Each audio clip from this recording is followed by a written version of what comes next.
guys, ketemu lagi bersama aku Hanisa Saadia di podcast Kritik Sastra. Di kesempatan kali ini pada tanggal 5 Maret 2024, aku bakal membahas mengenai film yang sempat viral, yaitu Ketika Berhenti di Sini. Nah, di sebelah aku udah ada Prilly Latukonsina selaku tokoh utama dari film ini.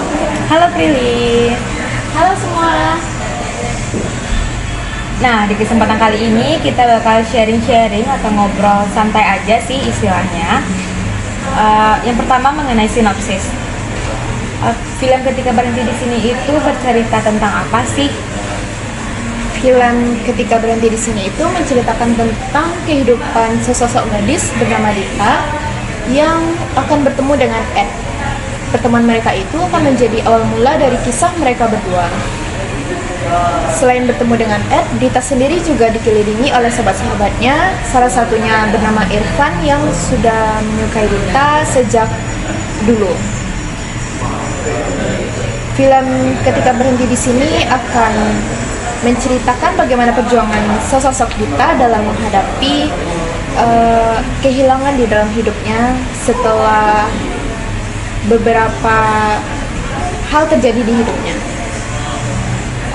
Jadi berarti secara garis besar film ini bercerita tentang kehilangan gitu ya?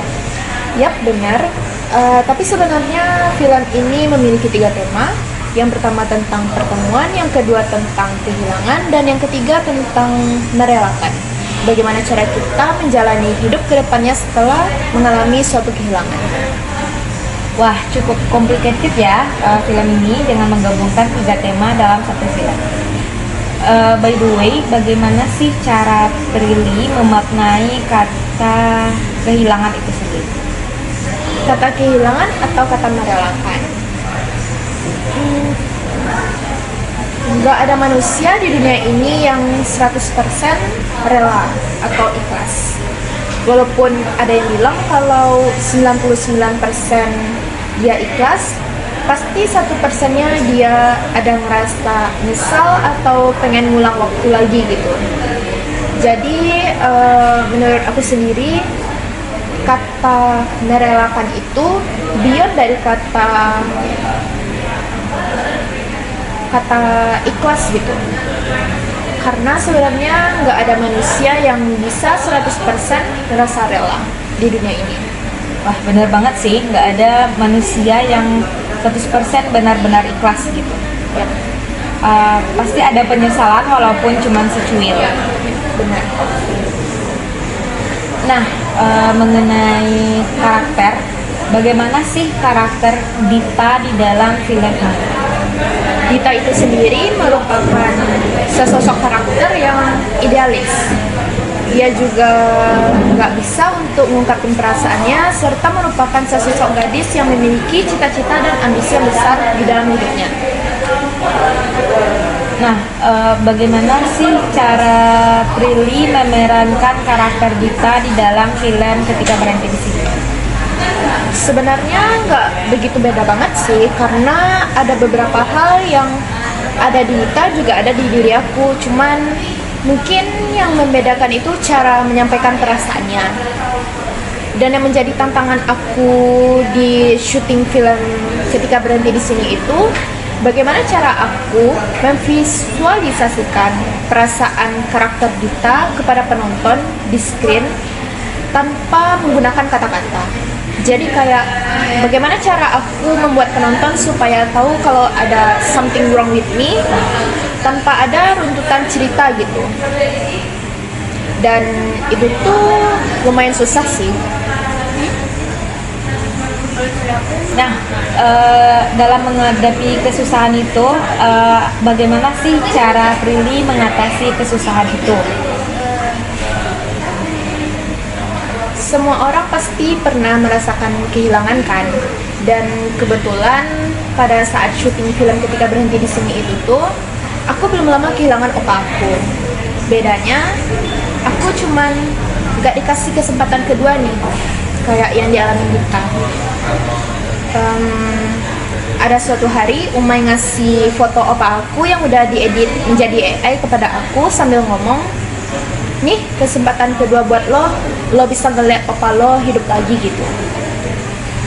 Dan dengan foto itu akhirnya aku bersama kru men-tag adegan untuk dimasukkan ke dalam filmnya.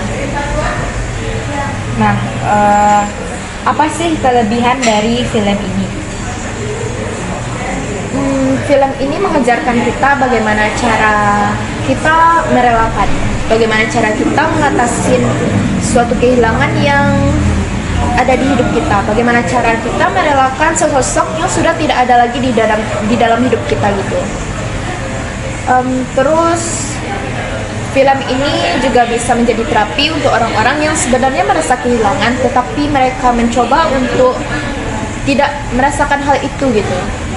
Jadi ketika mereka menonton film Ketika Berhenti di Sini, mungkin aja mereka bakal ke-trigger untuk merasakan perasaan yang mereka usahakan untuk tidak terasa itu. Dan mungkin aja mereka akan lega setelah keluar dari bioskop nantinya. Nah, kita kan udah bicara tentang kelebihan nih. Menurut Prilly sendiri, ada nggak sih kekurangan dari film Ketika Berhenti di Sini? Kekurangan mungkin kalau dilihat dari sudut pandang penonton, mungkin ada beberapa adegan di dalam filmnya nanti yang seperti kebetulan banget gitu, kayak kok bisa kebetulan banget kejadiannya, atau mungkin bakal ada penonton yang kurang seret dengan endingnya. But hopefully no one gonna feel like that. Ada nggak sih pesan yang ingin Prilly sampaikan untuk penonton yang udah nonton film Ketika Berhenti di Sini? Aku harap kalian yang sudah menonton film Ketika Berhenti di Sini bisa lebih menghargai waktu yang kalian punya dengan orang-orang tercinta kalian. Aku harap kalian bisa merelakan sesuatu hal yang sudah hilang di hidup kalian, dan aku harap kalian akan mendapatkan kesempatan kedua di hidup kalian nantinya. Banyak ya pesan yang ingin disampaikan melalui film ini. Terakhir nih,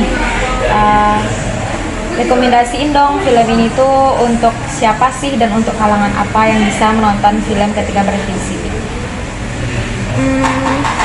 Kalau dilihat-lihat dari filmnya, sepertinya film ini akan cocok untuk ditonton oleh orang yang umurnya sudah 17 tahun ke atas ya, karena tema-tema yang diangkut di dalam film ini merupakan hal-hal yang terjadi di kehidupan remaja dan orang dewasa pada saat sekarang ini. Jadi untuk kalian yang umurnya sudah 17 tahun ke atas, aku sangat merekomendasikan supaya kalian bisa menonton film Ketika Berhenti di Sini di bioskop daerah kalian masing-masing. Jangan lupa ditonton ya. Nah, nggak kerasa udah cukup lama kita ngobrol bersama Prilly. Kita udah sampai di penghujung podcast. Buat kalian jangan lupa nonton film Ketika Berhenti di Sini di bioskop di daerah kalian masing-masing. Bye bye guys.